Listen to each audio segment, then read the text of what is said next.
Kagaya ng maraming Pilipino, hindi rin natuwa ang dating presidential consultant na si Jose Alejandrino sa naging ulat ni BBM sa bansa. Ayon sa kanya, walang laman ang SONA ni Bongbong Marcos Jr.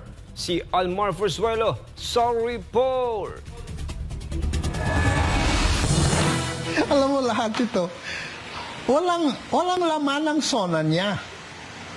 Walang laman. Ganito inilarawan ng dating presidential consultant na si Jose Alejandrino ang ikatlong State of the Nation Address o SONA ni Bongbong Marcos Jr. Sa eksklusibong panayam ng SMNI News kay Alejandrino, iniisa-isa nito ang ilan sa mga mabibigat na issue na nagpapahirap sa ating bansa na dapat nang bigyan ng solusyon. Una ay ang talamak na korupsyon. Anya, malaking bahagi ng ating national budget ay napupunta sa bulsa ng mga swapang na politiko.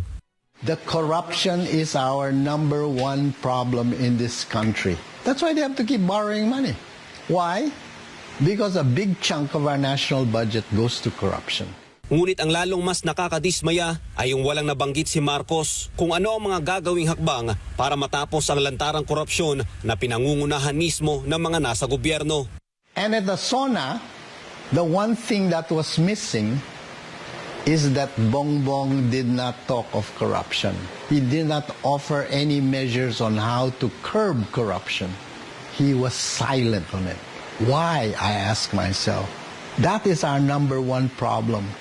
Why did you not talk about measures that you are taking to curb corruption?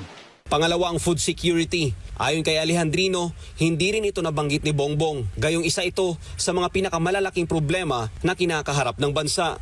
In his SONA, what did he talk about food security? Wala. Okay?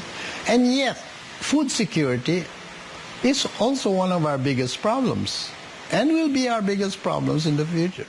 Anya, naging kalihim sa Department of Agriculture si Marcos Jr. Ngunit wala itong nagawang roadmap para sa food security. He spent a lot of time in agriculture.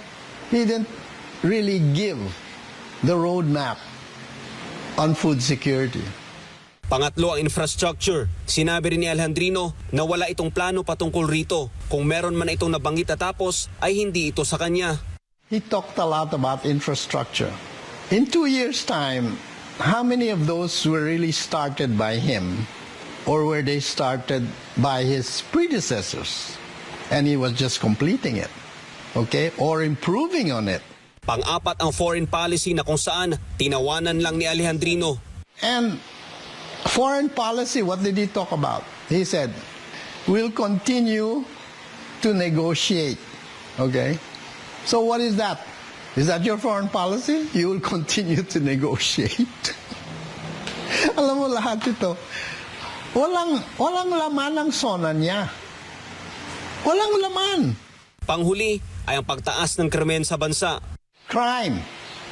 Forbes magazine in July 2024 said, Manila, Forbes magazine, Manila is the 5th riskiest city for tourists in the world. Anya, kung magtutuloy-tuloy ang pagsasawalang bahala ng Marcos administration sa mga pangunahing issue ng bansa, kagaya ng mga nabanggit, ay patuloy na tataas ang krimen sa Pilipinas. Yes, of course. You know, when the crime rate will only worsen when the poverty and hunger increases. You know, because the people are fighting to survive. All right? So they will tell themselves, I'll take the risk of stealing or robbing. Because anyway, if I die, I will die anyway of poverty and hunger, okay? They have no choice. Para sa Diyos sa Pilipinas, kung mahal, Almar Fuerzuelo, SMNI News.